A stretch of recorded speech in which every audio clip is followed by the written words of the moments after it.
Word of mouth is the best source of opportunity. However, it is neither scalable nor trackable. Do we give up? No. Good morning, everybody. Today, Ruby and myself are discussing the perils and the challenges and the availability of what we would call word of mouth referrals. Every business person that I've ever talked to, ever, says word of mouth is the key source of business opportunity for them.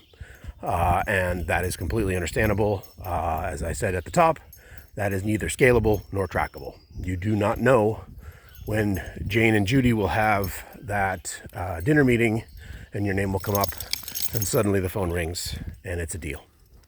You will never know when that happens. You will never be able to track that. You can even ask Jane or Judy, whoever comes through the front door, where did you hear about us? And that will be the statement they make. I heard it from Jane or Judy. That's amazing. And so you will note that somewhere, and that's fine. Again, neither scalable nor trackable. So there are lots of tools, lots of things, lots of ways to go into the market and try to figure out how to scale word of mouth. And truly, in a modern buying journey, that should be the goal. You don't want everybody to have to hear about you one at a time over and over and over again. That is how the system kind of works right now, but that's not exactly how you want to be. And the best companies out there doing things digitally are looking at it from a word of mouth referral perspective. So how can we scale word of mouth, which we all agree is the best source of information? And there are possible word of mouth happening right now for your business that you just don't hear about or know about. And they may be coming in digitally, but they heard about you from so-and-so or whatnot. And that's fine. There's no issues with that. However, you want to be able to put some backbone to that. And so my suggestion is to start mapping that into your sales process. Are we asking people at scale, how did you hear about us? Are we mapping that at scale to our tools, whether that's CRM, a spreadsheet, whatever? Are we digging a little bit on that? If they just say, heard about you on Google, sure.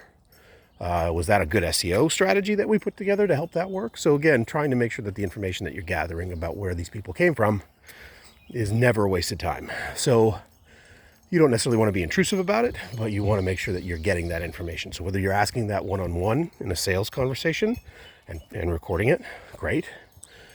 Whether you're asking them on a web form, as Chris Walker and Megan Bowen and the Refined Labs team will say, put self-reported attribution on your website, on your form, which is an open text required field that gets the information from you. And you will hear LinkedIn, trade show, podcast, Google, whatever. And those are all good outcomes. Those are all things that we want, our customers to tell us about how they came to be in our ecosystem. So thinking about that becomes very important for how you want to take your next step with these buyers, in the sense of, like, if they came through Google, does that mean that they're fully qualified? Are they ready to have a conversation with sales? What does that look like? Or no, not quite. It generally means we have to do a little work, versus Jane or Judy. That's a straight line to success. We're comfortable with that.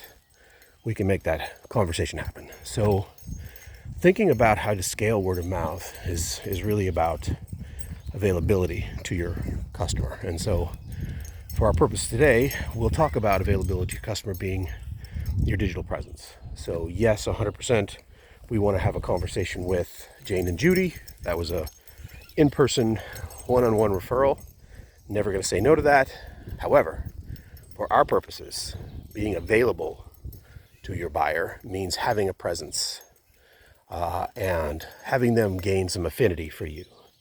Can they have a good relationship with you before they ever talk to you? Which is, do you speak to their problems? Do you talk about things that are important to them?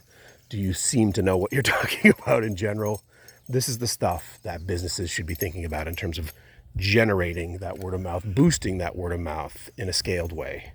So lots of my videos talk about all the ways to do this. It's actually going out and doing this. And so, never going to turn down word of mouth. Always want more. But that is a drop in the bucket compared to what's happening actually online with your buyers today. All right, enough for today. Ruby says, look at building that affinity. How do we make sure that people are not only aware that we exist, but they kind of like what we're talking about. They kind of like what we're doing. They kind of like how we're behaving. These are the things that help you get to that next stage, that next level. And so if you're not doing that today, think about it. If you are doing that today, I'd love a comment. Just tell me how it's going. You know, that's the demand creation model I keep talking about. All right, enough for today. Think about how that word of mouth can scale for you. Again, not easy, not straight line, but you'll get there. Walking and talking with Ruby.